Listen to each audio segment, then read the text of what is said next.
I don't want that. Right. Okay, anything else? Other problems? Anything else from the test?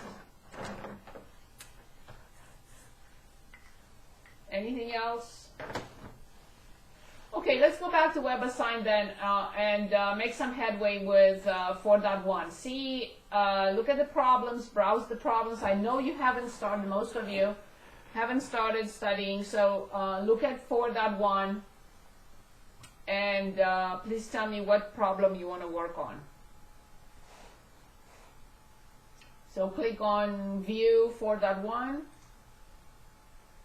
and let's choose a problem from there and then move on, and then find something from each section. This is about critical numbers, absolute max, absolute min. So let me, before you say anything, sorry about that. So for test 3, number 1, critical numbers. Number 2, Rawls Theorem. And number 3, MVT. Number 4, max min on a closed interval. Number 5, graphing. Number 6, L'Hopital's rule.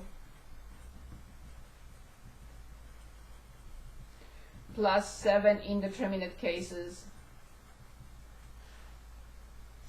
Number 7 and number 8. 7 is optimization.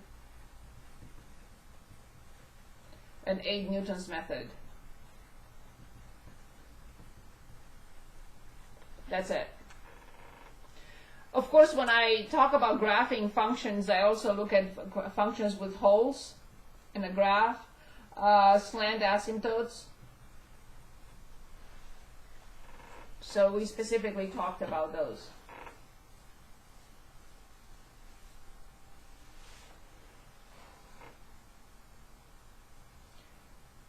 Okay, so yes, I'm sorry, I interrupted someone.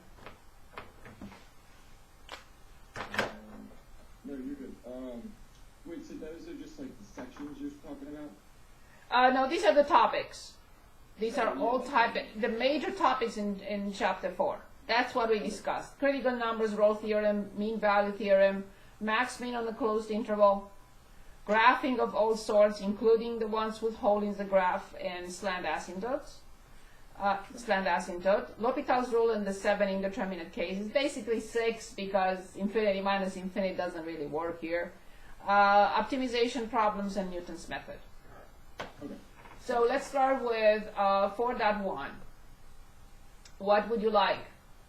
Absolute max, absolute min, critical numbers. Let's choose a problem from 4.1. If you don't want to choose, I will. Because I like to focus on WebAssign, because now I have to choose from WebAssign, so let's make some headway with these problems. Yes, sorry. No, you're totally fine. Can we start off with maybe number 12? Yes, number 12. I'm assuming that, okay, so x to the 4th times e to negative 7x. Okay, this was something that we had on the test. Thank you again for taking that. Thank you. So we had something like this, and some of you forgot to apply the product rule. So we are asked to find critical numbers. So obviously we have a product of function 1 and function 2. So when I start finding f prime, remember, in order not to forget, maybe this is something that you should use, just put a sum. You know, a product, when you differentiate the product, you have to have a sum of 2 terms. Maybe you should start with that positive to remind you of 2 terms. Also, I just remembered something. Some of you, when you differentiated, let's say, cosecant x, let's say, times 3x squared. When you differentiated this, some of you wrote 3x squared minus cosecant cotangent, and then plus 6x cosecant x. What's the problem here? The problem is by not putting this in parentheses, you change it into 3 terms, and that's not the case. It's a product. So if you don't put parentheses, you already have 3 terms, and that would be wrong. So careful with this. Parentheses are needed when a product, the product symbol, and the subtraction symbol are one next to the other. You have to separate them because otherwise you change the product into a difference. So please keep that in mind as a side note.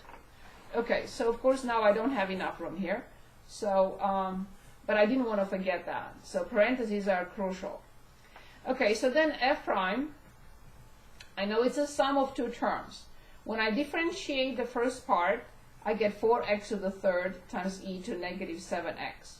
Then plus, I copy x to the fourth, I multiply by e to negative 7x, but then I have to differentiate the inner function. If I don't put parentheses here, meaning this times this times this, it will be changed into this plus this, and then at the end minus 7, and that would be incorrect. So now I'll try to clean it up, simplifying by factoring.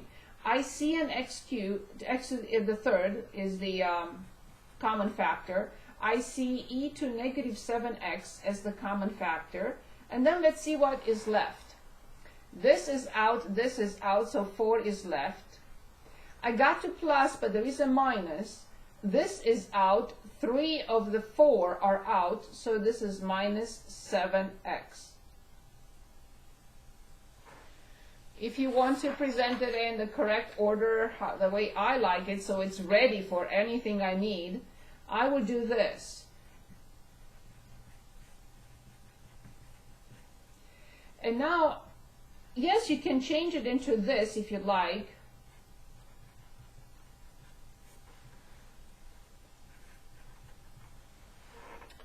So I know that f prime is 0 in 2 situations. When x is 0 and when x is 4 over 7. This is never 0, so f prime is never undefined. Remember, always keep in mind that critical numbers come from 2 possible sources. One, when the function is undefined, when the derivative is undefined, where the function is defined. But there is no such thing because e to 7x is never 0. And the other source, possible source, is when f prime is 0, so we have 2. That's why I already set it up like this, so I don't have to write anything extra. So these are the 2 critical numbers. Find the critical numbers of the function. Enter your answers as a comma separated list.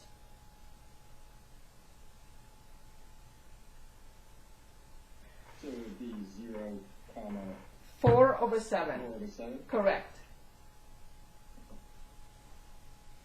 Okay. Do we also want to, so I'll go through the list. So we looked at a critical number situation. So let's look at the max min on a closed interval. So let's finish with this too. It's still in the same section. So please choose one with find the absolute max, absolute min.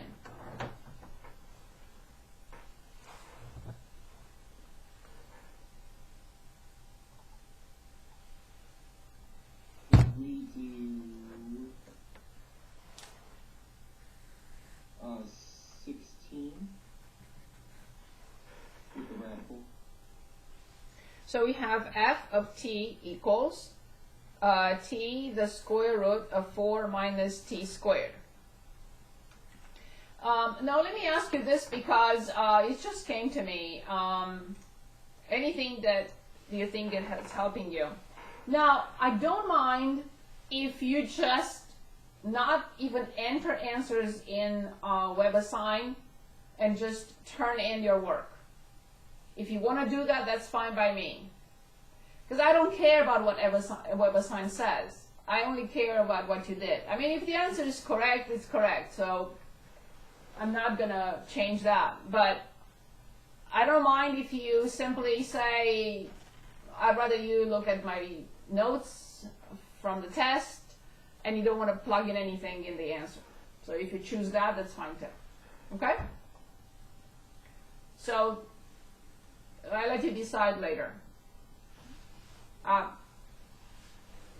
will look at your work anyway, just to make sure. But web assign is, we all make mistakes when we enter something in the computer, so it's up to you. I'm just putting a data offer on the table. So the question, I lost it. Where is it? Okay, it says find the absolute max and absolute min values of the function on the given interval. Okay, so remember we start, and the given interval for me anyway is -1, 2. So that's all we care about. F prime of t and f of t. So let's find the derivative in critical numbers. So f prime of t, remember it's a product. Oh, see, I just remember one other thing that I saw, and I'm just going to show it to you right now. So the first function prime is 1 times the square root of 4 minus t squared. And then again plus t, and now I differentiate the inner function, the second function, which is 1 over 2 the square root of 4 minus t squared, times the inner function prime. And if you write this, that's incorrect. Because now you have like 1, 2, 3 terms. It's this.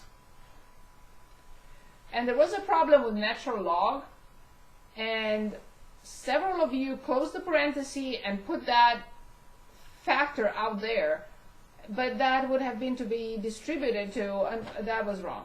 So please look at that problem one more time, the one with the log.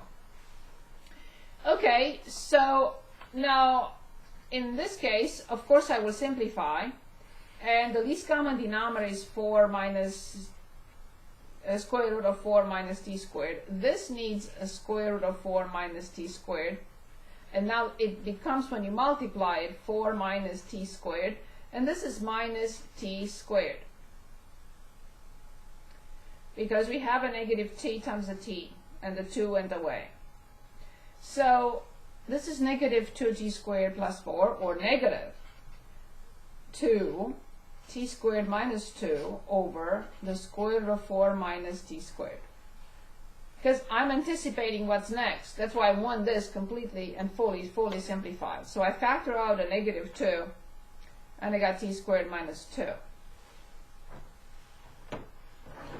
So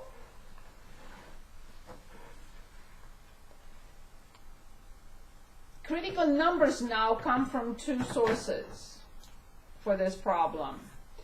From f prime of t being 0 is just this piece, which means t squared minus 2 equals 0, t squared equals 2, and then the square root. But also f prime of t can be undefined, and it will be undefined at plus or minus 2. So the positive the square root of 2 is here. 2 is here, undefined. The function is defined at 2. At 2, the function is defined and we get 0. At negative 1, oh, that's ugly. Where's my calculator? Yes. So let me see how they want the answer. What do they want? They want exact answers, because they are not giving us any other information, so I don't need a calculator. Okay, so when I plug in negative 1, so I have to determine this and this. This is 0. No question there. So f of -1 is -1, and that's 1 squared, -1 squared. 4 minus 1 is 3, so it's negative the square root of 3. And for the square root of 2, for the square root of 2, we have the square root of 2. The square root of 2 squared is 2. 4 minus 2 is 2. The square root of 2 is the square root of 2. And that will be 2. The -2 does not fit here. It's not between -1 and 2.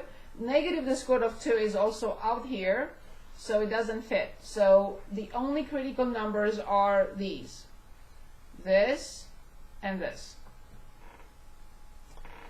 Okay, I'm going to study the sign. So the first derivative is here. I don't care for all this when it comes to the sign. When I plug in -1, I get -1 times -1, so it's positive. And when I plug in 2, I get 4 minus 2 with minus in front. And now I make sure that these two work well together. So from -3 to 2, yes, indeed. From 2 to 0, yes, indeed. So obviously now I have to write what these represent. So -1 comma -3, negative the square root of 3, is absolute minimum. This is in between, the 0 is between these two, so it's nothing, especially it's at the end point of the interval. So the square root of 2 comma 2 will be absolute max. Also this one will also be a local max.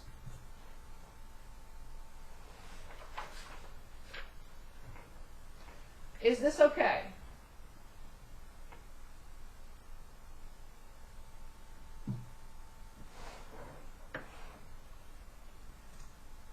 Can we move on now to 4.2? We have other questions from 4.1. Now, does this help you move on and work on these problems? And finish up 4.1?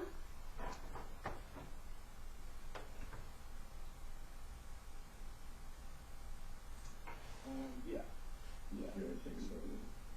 Okay, so moving on to 4.2. In 4.2, we have these two.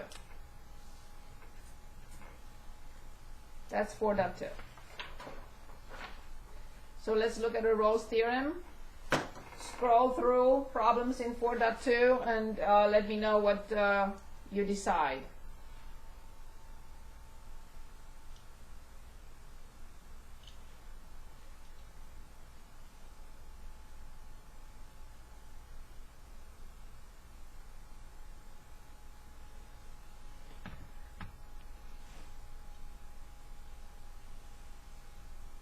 Any decision on 4.2? Rawls Theorem and the mean value theorem.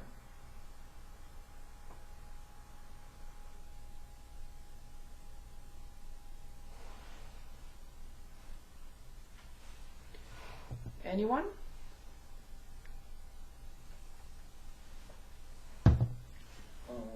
Sorry. What was the question?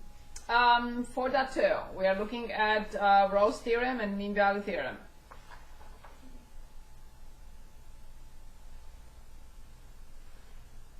Can we go over what the Rawls Theorem is? Yes. So you want me to choose a problem with Rawls Theorem? Yeah.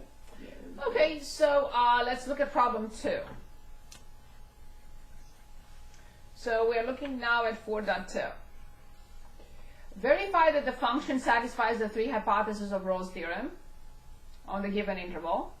So we are given f of x, the square root of x minus 1 over 9x, and the interval is 0, 81. And then find all numbers c that satisfy the conclusion. So remember, Rawls theorem says this.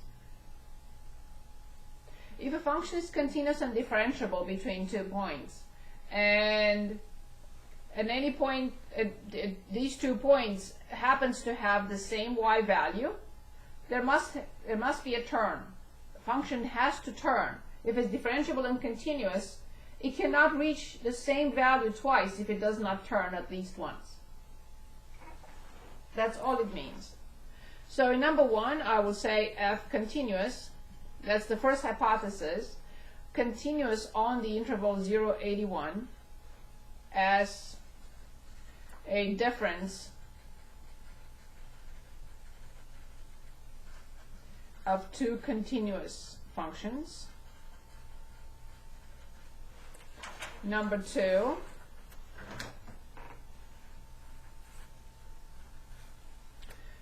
f is differentiable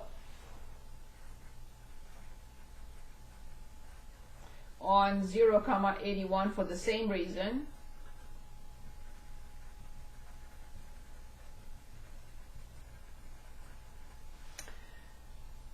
Because it's a difference of two differentiable functions.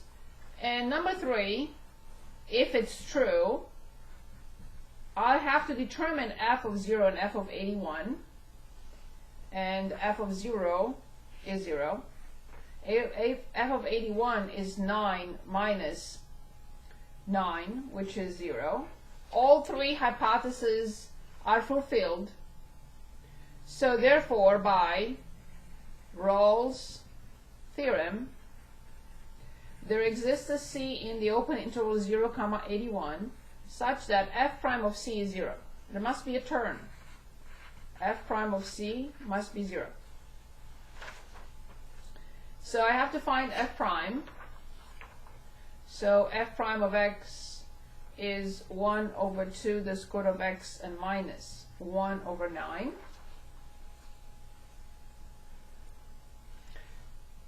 So now I try to solve this equation. And 1 over 2 the square root of c minus 1 over 9 equals 0.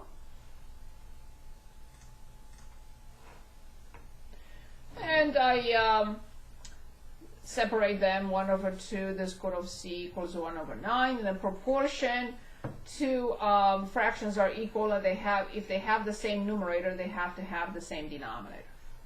Or just cross multiply. So 2 the square root of c must equal 9, the square root of c must equal 9 halves.